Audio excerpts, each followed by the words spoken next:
like my daughter keeps saying, keeps on making that joke, right, about pizza. And here I am. I couldn't say no to my daughter, man.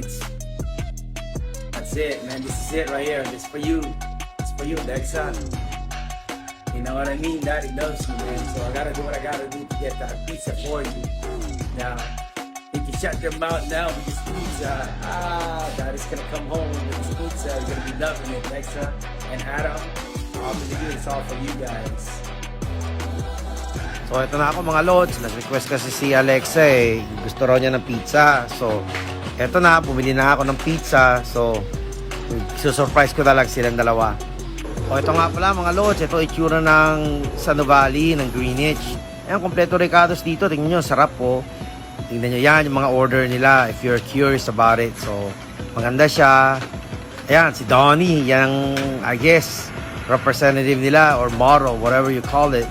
So ito, kung curious lang kayo, ito ang itsura niya sa Nuvali. Yan pala yung mga in-order ko, pizza, tsaka lasagna para kay Esme.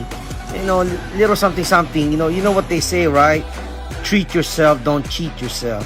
So ito, binubuksan ko, kaya lang, medyo na-drop ni Adam to, kaya tignan nyo mga lods, nakakatawa. Hindi na bilog, na-drop ni Adam, pakailamero kasi to tignan nyo. Kwink!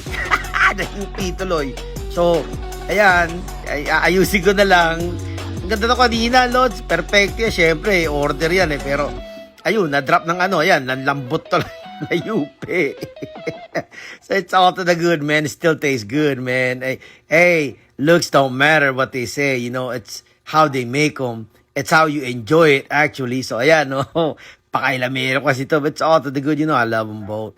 So, ayan, we're about to tear them up. Kainin namin to. You know it, mga lods. You know, like what they said, man, pamisa-misan lang naman. You know, hindi naman to araw-araw. Hindi naman to every Sunday, whatsoever. So, might as well enjoy life, you know. Nakakakuha ng konting pera, might as well enjoy everything. Hindi naman natin to mga dadala sa kabilang buhay, mga lods. So, might as well just enjoy life, you know. Spend a little money out of, you know, your pocket para ma-enjoy naman namin paminsan-minsan. You know, hindi na nga tayo mayaman. Tapos, kanyang pang natin, panay-tipid ng panay-tipid. Ibabayad na lang ba natin palagi sa kuryente, sa bills. You know, matuto naman kayong, di ba, mag-have fun naman kahit pa paano. O sige mga lods, kakain na kami!